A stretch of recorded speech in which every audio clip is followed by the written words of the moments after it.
ഒന്ന്, നമ്മളുടെ ഗവൺമെന്റിന് ഏറ്റവും കൂടുതൽ വരുമാനം കൊടുക്കുന്നത് ഈ മുതലാളിമാരാണ്. രണ്ട്, നമ്മളുടെ പത്രങ്ങളെ നിലനിർത്തുന്നത്. കാരണം അവരുടെ അഡ്വർടൈസ്മെന്റ് ആണ് പത്രങ്ങളുടെ ഏറ്റവും വലിയ വരുമാനം. മൂന്ന്, നമ്മളുടെ മീഡിയ ഇൻഡസ്ട്രി, നമ്മുടെ എന്റർടൈൻമെന്റ് ഇൻഡസ്ട്രി അല്ലെങ്കിൽ സ്പോർട്സ് ഇൻഡസ്ട്രി, ഈ ബിസിനസ്സുകാർ കൊടുക്കുന്ന സ്പോൺസർഷിപ്പ് ആണ് അവരുടെ ഏറ്റവും വലിയ വരുമാനം. ഇതിനേക്കാളെല്ലാം ഉപരി നമ്മളുടെ ദൈവങ്ങളെ റിച്ച് ആക്കുന്നതും ഈ മുതലാളിമാരാണ്. കാരണം അവരാണ് ഏറ്റവും കൂടുതൽ ഡൊണേഷൻ മതങ്ങൾക്ക് അല്ലെങ്കിൽ മതസ്ഥാപനങ്ങൾക്ക് കൊടുക്കുന്നത്. പക്ഷേ ഇവരെല്ലാം ഒരു കഷ്ടം വരുന്ന സമയത്ത്, ഏതെങ്കിലും ഒരു സാമ്പത്തിക നഷ്ടം വരുന്ന സമയത്ത് ഈ പറയുന്ന ആരും, മാധ്യമങ്ങളോ ദൈവങ്ങളോ പോലും ഇവരെ തിരിഞ്ഞു നോക്കാറില്ല. ഇവർക്ക് നഷ്ടം വന്നാൽ നമ്മൾ ഒരു മുതലാളി ഇല്ലാതായി പോയി.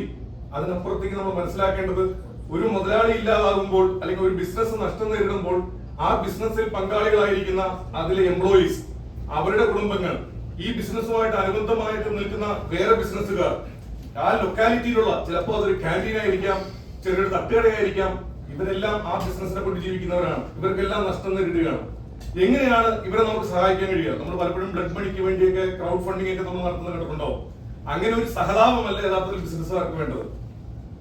എന്താണോ ഗവൺമെന്റിന് ഇവർ കൊടുത്തിരിക്കുന്നത്, ഉദാഹരണത്തിന് ഇവർ കൊടുക്കുന്ന ഡയറക്ട് ടാക്സ്, ആ ടാക്സിന്റെ സെർട്ടൻ പെർസെന്റേജ് ഇവർ കഷ്ടം നേരിടുന്ന സമയത്ത് തിരിച്ചു കൊടുക്കാൻ വേണ്ടി ഒരു disaster financial disaster relief fund government രൂപീകരിക്കണം. ആ ഇതിലേക്കുള്ള വരുമാനം, അത് കൊടുക്കാനുള്ള വരുമാനം ഗവൺമെന്റ് കണ്ടെത്തേണ്ടത് ഇന്ന് CSR ഗവൺമെന്റ് കമ്പനികളിൽ നിന്ന് വാങ്ങിക്കുന്നുണ്ട്. അതിന്റെ 30% ഈ ഒരു ഫണ്ടിലേക്ക് വേണം മാറ്റിവെക്കാൻ. കാരണം ഫിനാൻഷ്യൽ ഡിസാസ്റ്റർ എന്ന് പറയുന്നത് ഒരു സമൂഹത്തെ തന്നെ, കാരണം ഇപ്പൊ നമ്മുടെ ഗൾഫിലെ യുദ്ധം നേടുകയാണെങ്കിൽ ഉണ്ടാകാൻ പോകുന്ന ഫിനാൻഷ്യൽ ഡിസാസ്റ്റർ എന്ന് പറയുന്നത് വളരെ ഹ്യൂജ് ആണ്. പല കമ്പനികളും പൂട്ടിപ്പോകാം, പല കമ്പനികളിലും സാലറി കൊടുക്കാനുള്ള അവസ്ഥ നഷ്ടപ്പെടാം. അപ്പൊ അത്തരം ഒരു സാഹചര്യത്തിൽ ഗവൺമെന്റ് ഇത്തരത്തിലുള്ള ഒരു ഫണ്ട് രൂപീകരിക്കണം. അപ്പോ ഇപ്പൊ ഇവിടെ നമ്മൾ മൈൻഡ് ചെയ്യാത്ത ആ ഒരു രീതിയോട് നമ്മൾ കടക്കുറത്ത് പറയണം. രണ്ട്, നമ്മുടെ നാട്ടിൽ എത്രയോ കാലം നമ്മൾ ഇംഗ്ലീഷ് പഠിക്കുന്നുണ്ട്.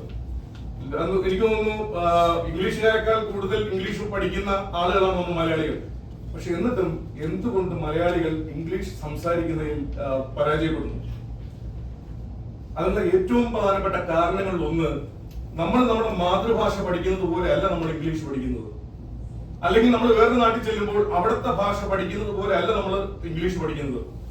കാരണം നമ്മൾ മാതൃഭാഷ പഠിച്ചത്, അല്ലെങ്കിൽ തമിഴ്നാട്ടിൽ ചേർന്ന് നമ്മൾ തമിഴ് പഠിക്കുന്നത്, ആദ്യം നമുക്ക് ആ ഒരു ഭാഷയോട് ഒരു എക്സ്പോഷർ ഉണ്ടാകുന്നു. ബാക്കിയുള്ളവർ സംസാരിക്കുന്നത് നമ്മൾ കേൾക്കുന്നു. രണ്ട്, അതിനെ നമ്മൾ അനുകരിക്കുന്നു. മൂന്ന്, അതിൽ നമ്മൾ വീണ്ടും എക്സ്പ്രസ് ചെയ്യുന്നു. അങ്ങനെ നമ്മൾ അനുഭവ സമ്പത്ത് നേടുന്നു. ഇപ്പോഴും പലപ്പോഴും നമ്മൾ തമിഴ് ഭാഷയിൽ ഒരു അക്ഷരം പോലും അറിയാതെ നന്നായിട്ട് തമിഴ് സംസാരിക്കുന്ന ആളുകളുണ്ട്, നന്നായിട്ട് ഹിന്ദി സംസാരിക്കുന്ന ആളുകളുണ്ട്. പക്ഷെ ഇത്രയും വർഷം തമിഴും അല്ലെങ്കിൽ ഇംഗ്ലീഷും ഹിന്ദിയും പഠിച്ചിട്ട് അത് സംസാരിക്കാൻ പറ്റാത്ത മലയാളികൾ ഉണ്ട്. അപ്പൊ അതിന് ഏറ്റവും പ്രധാന കാരണം, നമ്മൾ ആദ്യം ചെയ്യുന്നത് ഇംഗ്ലീഷ് പഠിക്കുന്നത് അതിലെ ഗ്രാമറും ബാക്കി ഏറ്റവും ടഫായിട്ടുള്ള കാര്യങ്ങളാണ്. അതുകൊണ്ട് സ്വാഭാവികമായിട്ട് സംഭവിക്കുന്നത്, when we are trying to speak English, we are analyzing whether we are right, whether our grammar is right, അല്ലെങ്കിൽ നമ്മുടെ മറ്റേ ഉച്ചാരണം ശരിയാണോ, ഇതൊക്കെയാണ് നമ്മൾ ചിന്തിക്കുന്നത്. അപ്പൊ ഇത്തരം ഒരു കാര്യത്തോട് യഥാർത്ഥത്തിൽ നമ്മൾ കടക്കുറത്ത് പറയുകയും നമ്മളുടെ പഠന രീതിയിൽ മാറ്റം വരികയും വേണം. രണ്ട്, ഉച്ചാരണം. നമ്മുടെ മീഡിയ പ്രത്യേകിച്ച് ആകാശവാണിയിലൊക്കെ കേൾക്കാറുണ്ട്, നല്ല ഇംഗ്ലീഷ് ഇങ്ങനെയാണ് പ്രൊനൗൺസ് ചെയ്യേണ്ടത് എന്നൊക്കെ പറഞ്ഞ് പഠിപ്പിക്കുന്നുണ്ട്. ഒന്ന് ആലോചിക്കുക, ലോകത്ത് 10,000 കണക്കിന് വ്യത്യസ്തമായിട്ടുള്ള ഇംഗ്ലീഷുകളുണ്ട്. അമേരിക്കൻ ഉച്ചാരണമല്ല യൂറോപ്പിലെ അല്ലെങ്കിൽ ബ്രിട്ടനിലെ ഉച്ചാരണം, ബ്രിട്ടനിലെ ഉച്ചാരണമല്ല വെയിൽസിലെ ഉച്ചാരണം. അപ്പൊ നമുക്ക് ഒന്ന് ഇതാണ് നല്ല സ്റ്റാൻഡേർഡ് ഒന്നും ഒരിക്കലും പറയാൻ പറ്റില്ല. പക്ഷെ we are trying to follow something which is very difficult for us to do. Because നമ്മൾ ഓരോരുത്തരുടെയും ഭാഷ രൂപപ്പെട്ടു വരുന്നത് അവരവരുടെ ആ ഒരു കൾച്ചറുമായിട്ട് ബന്ധപ്പെട്ടിട്ടാണ്. ലോകത്തെ ഏറ്റവും നല്ല സ്വരഗ്രാഹി നമ്മുടെ വോക്കൽ കോഡ് ഉള്ളത് മലയാളികൾക്കാണ്. അതുകൊണ്ടാണ് ഴ എന്ന് പറയുന്ന പദം മലയാളികൾക്ക് മാത്രമേ ലോകത്ത് ഏറ്റവും നന്നായിട്ട് ഉച്ചരിക്കാൻ കഴിയുള്ളൂ. തമിഴിൽ ഴ ഉണ്ടെങ്കിലും അവർ പറയുമ്പോൾ അത് ള ആയിട്ട് മാറും. നമ്മൾ വാ തുറന്നാണ് നമ്മൾ സംസാരിക്കുന്നത്. പക്ഷേ തണുപ്പുള്ള രാജ്യങ്ങളിലെ ആളുകൾ വാ തുറക്കാതെയാണ് സംസാരിക്കുന്നത്. അതുകൊണ്ടാണ് അവർക്ക് പോലീസ് എന്ന് പറയാൻ പറ്റില്ല, പോലീസ് എന്നേ പറയാൻ പറ്റുള്ളൂ. കാരണം വാ തുറന്നു കഴിഞ്ഞാൽ വാക്കകത്തോട്ട് എയർ പോവും, അത് തൊണ്ടവേദന അല്ലെങ്കിൽ ത്രോട്ട് ഇൻഫെക്ഷൻ ഉണ്ടാവും. അതുകൊണ്ടാണ് അവർ വാ തുറക്കാതെ സംസാരിക്കുന്നത്. അത് മനസ്സിലാക്കാതെയാണ് നമ്മൾ പലപ്പോഴും അവരുടെ ഇംഗ്ലീഷ് അല്ലെങ്കിൽ ഉച്ചാരണമാണ് ശരി എന്ന് പറഞ്ഞ് അത് ഫോളോ ചെയ്യാൻ ശ്രമിക്കുന്നു. നമ്മൾ സംസാരിക്കുമ്പോൾ നമ്മൾ ഫീൽ ആവുന്നു. അപ്പൊ ഇത്തരത്തിലുള്ള കടക്കുപുറത്ത് എന്ന് പറയേണ്ട കുറച്ച് കാര്യങ്ങളെ കുറിച്ചാണ് ഈ പുസ്തകത്തിലുള്ളത്. അപ്പൊ അത് പല കാര്യങ്ങളും നമ്മുടെ സമൂഹത്തെ ഏറ്റവും കൂടുതൽ ബാധിക്കുന്നതാണ്, പ്രത്യേകിച്ച് സ്ത്രീകളെ ബാധിക്കുന്നതാണ്.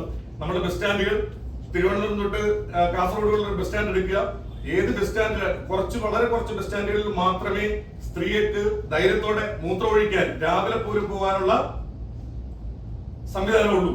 പണ്ടെല്ലാം നമ്മുടെ ബസ് സ്റ്റാൻഡിനകത്തായിരുന്നു ടോയ്ലറ്റ്. ഇന്ന് അത് മാറി ബസ് സ്റ്റാൻഡിന് അപ്പുറത്തേക്ക് ദൂരത്തേക്കാണ് ടോയ്ലറ്റ് വെച്ചിരിക്കുന്നത്. പലപ്പോഴും ആ ടോയ്ലറ്റിന്റെ മുമ്പിൽ വാഹനങ്ങൾ പാർക്ക് ചെയ്തിട്ടുണ്ടാവും. പിന്നെ ടോയ്ലറ്റിൽ പൈസ ഒഴിക്കാനിരിക്കുന്ന ആള് നമ്മുടെ ഗോവിന്ദചാമിയെ പോലെ ലുക്കുള്ള ആളുകളായിരിക്കും പലയിടത്തും ഇരിക്കുന്നത്. അപ്പൊ സ്വാഭാവികമായിട്ടും സ്ത്രീകൾ ഒന്നും ആലോചിക്കുക, നമ്മുടെ Kollam bus stand, Alappuzha bus stand, Ernakulam bus stand, ഇവിടെ എല്ലാം ടോയ്ലറ്റുകൾ ദൂരെയാണെന്ന്. അപ്പൊ അതിന് മാറ്റം ഉണ്ടാവണം. നമ്മുടെ ബസ് സ്റ്റാൻഡുകൾ നമ്മള് യഥാർത്ഥത്തിൽ ഇതൊരു തമാശയായിട്ട് പറയുന്നതല്ല. നമ്മുടെ അഹമ്മദാബാദിൽ ട്രംപ് വന്ന സമയത്ത് അവിടുത്തെ വൃത്തികേടുകളെ മറയ്ക്കാൻ ഈ ഗുജറാത്ത് സർക്കാർ ഉപയോഗിച്ചത് തുണിയാണ്. പക്ഷെ നമ്മൾ മലയാളികൾ നമ്മളുടെ നാട്ടിലെ വൃത്തികേടുകളെ കുറിച്ച് മറയ്ക്കാൻ ഉപയോഗിച്ചത് വെറും 3 വേർഡുകളാണ്. God's own country. അതിൽ നമ്മളെല്ലാം ഇതാണ് സ്വർഗം, കേരളമാണ് സ്വർഗം എന്ന് നമ്മൾ പലപ്പോഴും വിശ്വസിച്ചു പോകുന്നു. നമ്മുടെ ബസ് സ്റ്റാൻഡുകൾ നോക്കുക, നമ്മുടെ സ്വർഗത്തിലോട്ട് വന്നിരിക്കുന്ന സ്വർഗത്തിന്റെ തലസ്ഥാനമായ ട്രിവാൻഡ്രം ബസ് സ്റ്റാൻഡ് നോക്കുക, എറണാകുളം ബസ് സ്റ്റാൻഡ് നോക്കുക, തൃശൂർ ബസ് സ്റ്റാൻഡ് നോക്കുക. ഇതൊക്കെ നമ്മൾ മാത്രമേ സ്വർഗമെന്ന് പറയുകയുള്ളൂ. ഇങ്ങനെ ബ്രാൻഡ് ചെയ്യപ്പെടുന്നത് കൊണ്ട് ഒരു ഗുണവും നമുക്കില്ല. അതിന് മാറ്റം ഉണ്ടാവണം. അപ്പൊ അത്തരം കാര്യങ്ങളെ കുറിച്ചാണ് ഈ പുസ്തകം. ഈ പുസ്തകം സൗജന്യമായിട്ട് അല്ലെങ്കിൽ എന്താ പറയുക എല്ലാവർക്കും വായിക്കാൻ വേണ്ടിയിട്ട് പബ്ലിക് ഡൊമൈനിൽ ഉണ്ട്. അത് ആ വെബ്സൈറ്റിൽ നിന്ന് വായിക്കാവുന്നതാണ്. അപ്പൊ ഇത് നമ്മളുടെ നാട്ടില് മാറ്റം വരുത്താൻ എല്ലാവരും, പ്രത്യേകിച്ച് മാധ്യമങ്ങൾ, കാരണം നമ്മുടെ സമൂഹത്തിലെ തെറ്റുകളോടും വൃത്തികേടുകളോടും ആദ്യം കടക്കുപുറത്ത് എന്ന് പറയുന്നത് മാധ്യമങ്ങളാണ്. അതുകൊണ്ടാണ് ഇന്ന് ഈ മാധ്യമങ്ങളുടെ മുമ്പിൽ തന്നെ ഈ കടക്കുപുറത്ത് അഥവാ ഗെറ്റ് ഔട്ട് ഹൗസ് എന്ന് പറയുന്ന എന്റെ പുസ്തകം മുന്നോട്ട് വയ്ക്കുന്നത്.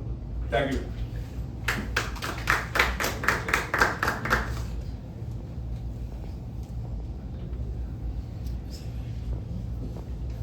Thank you.